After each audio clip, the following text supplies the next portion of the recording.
Welcome back. Today we're going to talk more about Cartesian tensors, their properties and some of the operations that can be performed on them. So to remind you, a second order tensor A with components aij can be expressed as aij times the unit dyads ei dyadic ej, and therefore in a different coordinate frame ei bar, the components would be aij bar, and we could write the tensor as aij bar, ei bar dyadic ej bar. These components between these two frames of reference transform according to the rule that we've seen before using the orthogonal rotation tensor M. So A bar would be equal to M, A, M transpose, and the inverse of that, converting from the new frame to the old frame, A equals M transpose A bar M. Now, let's recall the spectral matrix P, which we constructed from the eigenvectors and found that the transformation P transpose takes a matrix A and diagonalizes it, where the eigenvalues, lambda 1, lambda 2, lambda 3, are the diagonals of the matrix. And the components of P are the components of the three eigenvectors. In other words, P is a special case of M that transforms the components of the tensor A, assuming that it's symmetric, so that the components are diagonal. And the base vectors, the coordinate frame in which this is the case, are the principal axes defined by the eigenvectors, xi.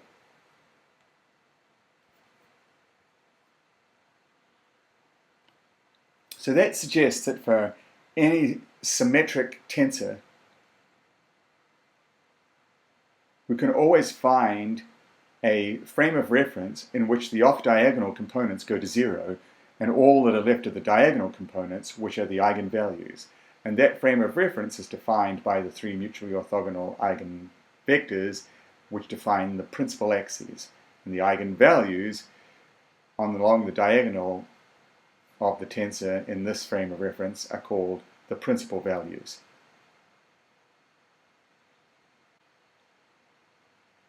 Hence, for symmetric tensors, we can think of eigenvalues as properties of the tensor, not merely properties of a specific matrix. And regardless of your starting point, if you can solve the eigenvalue problem, you can find the transformation that will take you to the principal axes by solving the eigenvalue problem. So all symmetric tensors can be represented in a coordinate system in which their components are a diagonal matrix.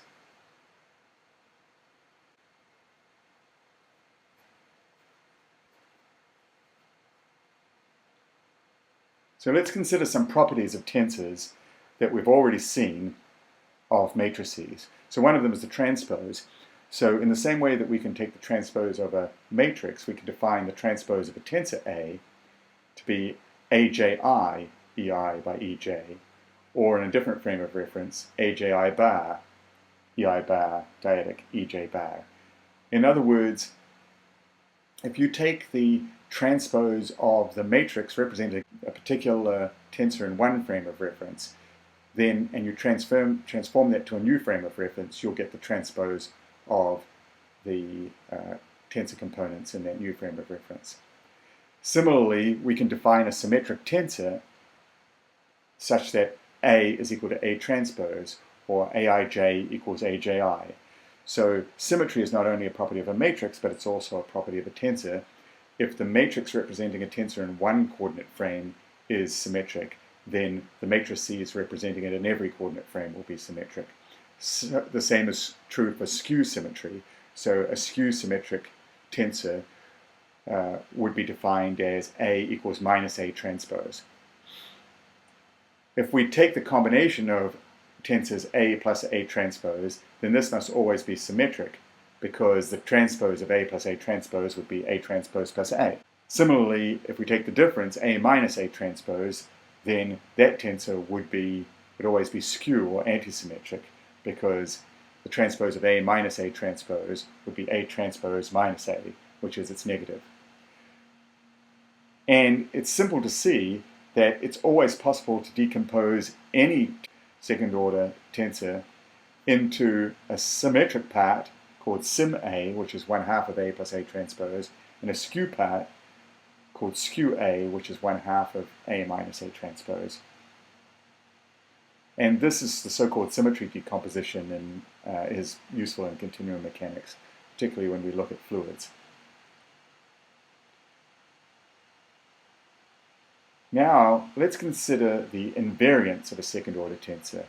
If we recall that the trace of the diagonalized matrix of components would be the sum of the eigenvalues, lambda 1 plus lambda 2 plus lambda 3, so that would be the trace of PA, P transpose, or in index notation, PIR, ARS, PIS. And PIR, PIS,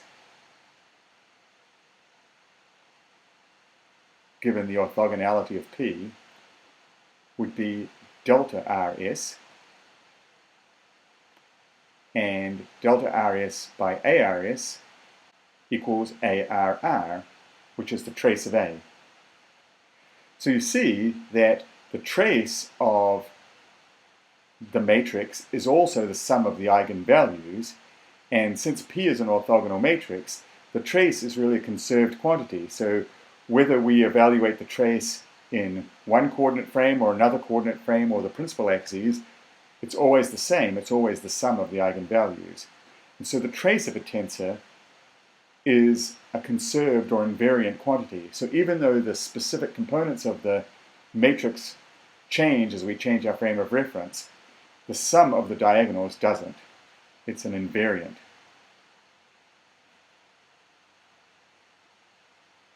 So the trace, therefore, is not only a property of the matrices, it's really a property of the tensor. So you can write trace of A, which is a scalar, would equal trace of the matrix A, or trace of the matrix A bar, or AII, or AII bar. Similarly, we could prove the same thing for the trace of A squared, or trace of A raised to any power. So the trace of A squared would also be the trace of A bar squared, which would also be lambda 1 squared plus lambda 2 squared plus lambda 3 squared. So again, this is a property of the tensor. The same is true of the determinant. So the determinant of A will equal the determinant of the diagonalized matrix, which is the product of the eigenvalues lambda 1, lambda 2, lambda 3. And again, regardless of which frame of reference you measure the tensor in, the determinant that you calculate will always be the same number, and that will always equal the product of the eigenvalues. So the determinant is an invariant. So we say that a symmetric second-order tensor has three independent invariants. And you could think of these as lambda 1 and lambda 2 and lambda 3, but they're typically defined by the coefficients of the characteristic equation that we use to solve for the eigenvalue problem.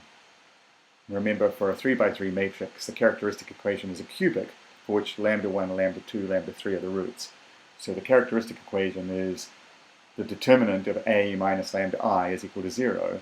And we showed that that's equal to lambda cubed minus lambda 1 plus lambda 2 plus lambda 3 by lambda squared, plus lambda 1, lambda 2, lambda 2, lambda 3, lambda 3, lambda 1 times lambda, minus lambda 1, lambda 2, lambda 3. And we've now seen that that's equal to lambda cubed minus the trace of A times lambda squared plus 1/2 of the trace of A squared minus the trace of A squared times lambda minus the determinant of A. And since the trace and the trace of A squared and the determinant are really properties of the tensor, not the specific matrix, we can write that the characteristic equation is lambda cubed minus trace of a lambda squared plus 1/2 trace of a all squared minus trace of a squared times lambda minus the determinant of a is equal to 0. So these coefficients, trace a, 1/2 trace a squared minus trace of a squared, and the determinant of a are called the principal invariants. And so the trace of a is called the first principal invariant, I1. The second coefficient, 1/2 of trace of a all squared minus trace of a squared, is called I2, the second principal invariant. And the determinant of a is called I3, the third principal invariant.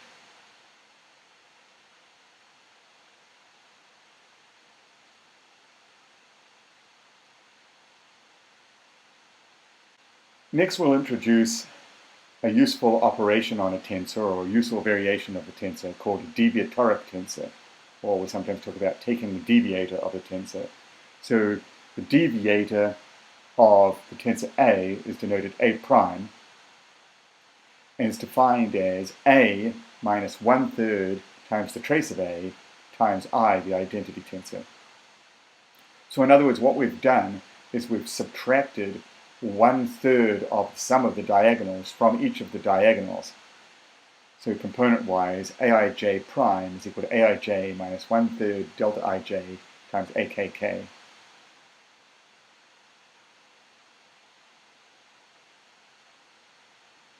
So as an exercise, let's find out what the principal invariants of A prime are, the deviator of A. So you can probably guess that I1 prime, the first principal invariant of A prime, would be Aii prime, which would be Aii minus 1/3 of delta Ii Akk, which would therefore equal Aii minus 1/3 times 3, since delta Ii would be 3, times Akk, which therefore equals 0. So of course, by subtracting the 1/3 of the trace from each of the diagonals, then taking the trace, we get 0. I2 prime turns out to be a little trickier to calculate. We won't do the working here, but you should be able to show that it's equal to minus 1/3 I1 squared plus I2. And finally, I3 prime equals I3 minus 1/3 I1 times I2 plus 2/27 times I1 cubed.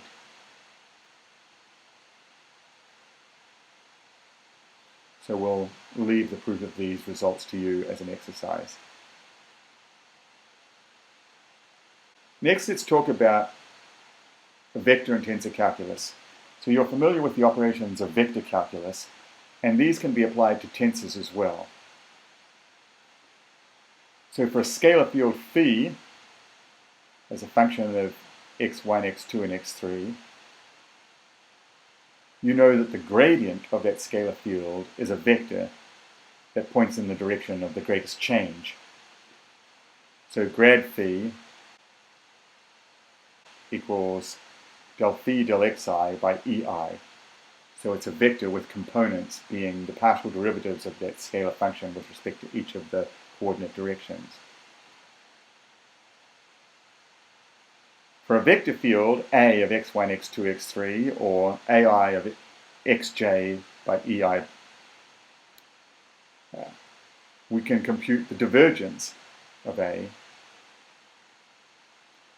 And div A is a scalar defined by del AI del xi. This is a scalar because this is a sum. Del A1 del x1 plus del A2 del x3 plus del A3 del x3. The curl of a vector is computed from the determinant, where the first row is the base vectors e1, e2, e3. The second row is the derivative operators, del x1, del x2, del x3. and the third row is the components of the vector, a1, a2, and a3. So in index notation, this could be written as eijk, ei, del ak, del xj. And this is a vector field. The curl of a vector is a vector. You can see that the k's sum, and the i's sum, and the j's sum, but the i's are summing components of the vector, hence we get a vector.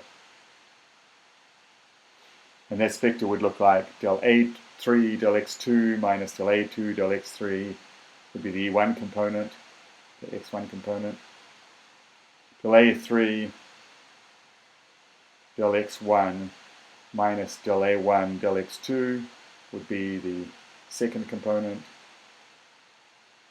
And del a2 del x1 minus del a1 del x2 is the third component. You can also use some of these operators on tensors. For example, the divergence of a tensor A is a vector. So the divergence of a vector is a scalar, the divergence of a tensor is a vector. And its components would be del aij del xi. So the vector would be del aij del xi by ej. This is an important operation in continuum mechanics. And another one that's related to the divergence is the divergence theorem.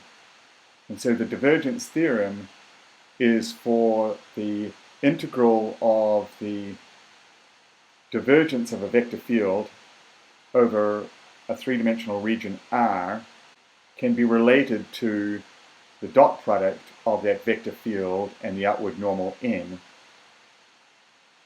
integrated over the surface. So the triple integral of div A with respect to volume over R is equal to the surface integral of A dot n integrated over the surface. So that tells us that the divergence of a vector field is the amount of the vector that is escaping the surface, that is crossing normal to the surface. And we can also apply the same theorem to the divergence of a tensor.